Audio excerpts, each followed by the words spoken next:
Alors, dans notre café McDo Philo, café Philo McDo si on préfère, auquel je vous renvoie sur notre chaîne, Jacques Albron, café Philo McDo, elle a déjà pas mal de sessions, puisqu'il y en a presque une tous les jours, et, enfin, sauf certains moments, mais malgré tout c'est quand même un rythme assez soutenu. Eh bien, on a parlé du langage. J'ai lancé le sujet du langage. Et je voudrais parler ce matin du dimanche 24 décembre, donc la veille de Noël, si on peut dire, en tout cas le jour de Noël, en quelque sorte si Noël commence aujourd'hui, ou ce soir. Eh bien, je voudrais parler de la poésie. Qu'est-ce que la poésie? Et je vais employer une expression un petit peu provocatrice. La poésie, c'est la philosophie du pauvre. C'est-à-dire, ça fait suite d'ailleurs à ce que j'ai dit tout à l'heure sur le singulier et le pluriel. La poésie, vous savez que dans la poésie, on ne développe pas ses arguments. On n'est pas en train de raisonner. On est en train d'employer des mots qui sont censés faire sens immédiatement pour le lecteur ou l'auditeur. Donc c'est la philosophie du pauvre. C'est-à-dire c'est la philosophie de ceux qui pensent que le langage est porteur de sagesse, est porteur de savoir. Et que dès l'enfance, on leur a transmis un tel langage, un tel savoir, et qu'il n'y a plus qu'à le creuser un peu plus, à l'approfondir, à le relier un peu à ce qu'on peut vivre, etc. Donc, celui qui se contente comme ça d'aligner des mots, de faire rimer des mots, de trouver du rythme dans la phrase, tout cela n'est pas très sérieux au niveau de la pensée philosophique, de l'approche philosophique. Alors, vous savez que j'aime bien cette notion de pauvre. Hein, les faux d'artichaut, c'est la viande du pauvre, etc. etc. Donc, il y a, dans tous les cas, on a une solution de rechange, un plan B qui veut faire illusion, qui veut donner le change.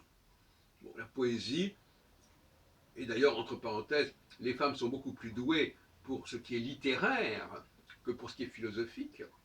Donc, qu'à regarder les grands noms de la littérature où il y a pas mal de femmes tout de même, je ne parle pas seulement de la France, alors que dans le domaine de la philosophie et des sciences, c'est tout à fait autre chose, et notamment de la philosophie d'ailleurs, eh bien, alors on va nous citer, ah, il y a celle-là, oui, d'accord, c'est l'exception qui est vraiment la règle.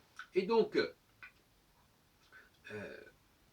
oui, il y a, les femmes sont à l'aise dans cette réactivité aux mots. Si les mots sont le poids, d'ailleurs, comme dit la fameuse devise de Paris Match, le poids des mots, le choc des photos, les mots, j'emploie un mot comme ceci, ce mot il est fort. Le philosophe, il n'a rien à foutre du poids des mots. Pourquoi? Parce que le philosophe, il est cartésien au sens où il regarde le monde, il décrit la réalité, il capte cette réalité, grâce à son bon sens, comme dirait Descartes, qui n'est pas la chose à mieux partager d'ailleurs. Et voilà, c'est ce qui le nourrit. Et il va réfléchir sur le monde, il va regarder le monde, mais il ne va pas voir le monde à travers un langage, à travers des mots, à travers une grille sémantique. Donc on n'est pas du tout sur le même plan. Le poète, c'est un peu l'homme de la caverne au fond, quelque part. Il ne voit le monde qu'à travers des images, à travers des mots. Il ne voit pas le monde dans sa réalité. Et c'est ce qui en fait un aveugle, effectivement. Et un aveugle, justement, c'est quelqu'un qui ne capte le monde qu'à travers ce qu'on lui en dit. Donc, il va dépendre de ce qu'on lui dit du monde, et ce qu'on lui dit du monde, c'est sa réalité à lui, c'est ça sa réalité. Et d'ailleurs, dans les discussions que j'ai eues avec différentes personnes dans les cafés Philo McDo, on voit bien ce genre de discours. Parce qu'il faut bien comprendre que mes cafés Philo McDo sont là aussi pour pour révéler la pensée du nous, la pensée populaire, la pensée du collectif. C'est un des enjeux de ce. C'est en ce sens-là que mes cafés Fiumato constituent une somme de témoignages qui ne sont pas forcément ceux que je veux mettre en avant de manière positive, mais plutôt ceux qui peuvent servir de repoussoir à la limite. Enfin, j'exagère un petit peu, mais c'est un petit peu comme ça que ça se passe.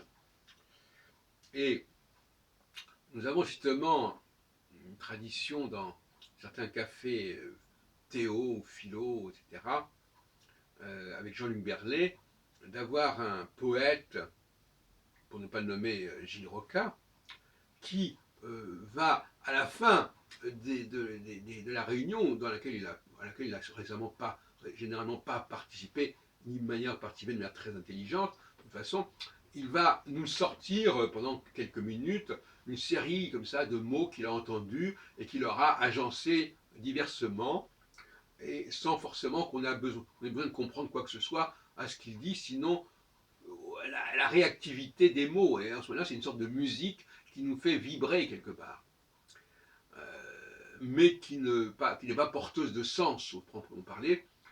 C'est plutôt une sorte de bouillabaisse, de salade de mots comme ça, qui ont des goûts divers. Voilà, bon.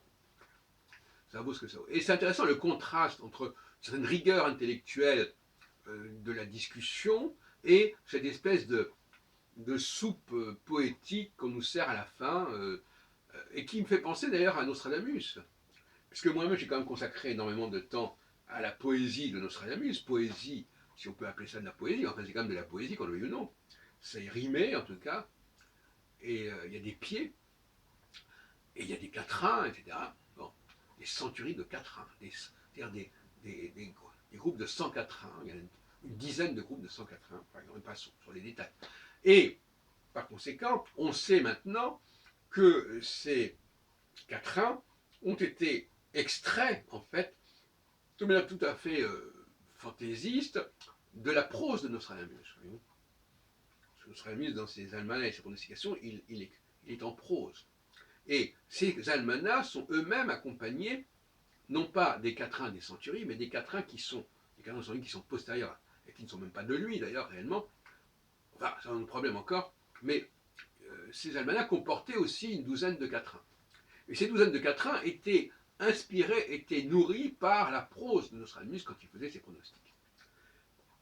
Donc on voit bien que la poésie, elle joue avec les mots, elle réagit aux mots, mais c'est comme quelqu'un, vous savez, c'est comme dans une langue qu'on ne connaît pas, on reconnaît quelques mots comme ça, par-ci, par-là, on ne comprend pas exactement ce qui se dit, mais on reconnaît certains mots et on les extrait, on dit tiens, ce mot-là, je le connais, etc. Bon, voilà. C'est d'ailleurs, en fin de compte, c'est quand des mots qui ne sont... Ça ne fait pas un ensemble articulé de réflexion.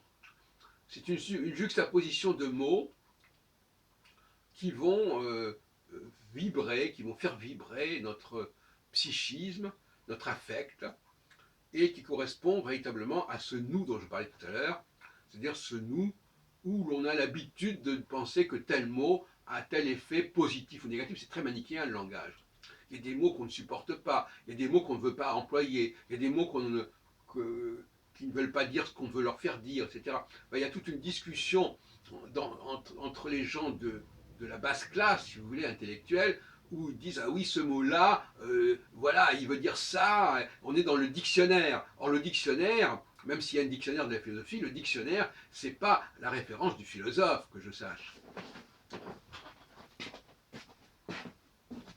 Et on peut se demander si les cafés philo sont plus de l'ordre du langage et de la poésie finalement que de l'ordre de la véritable philosophie.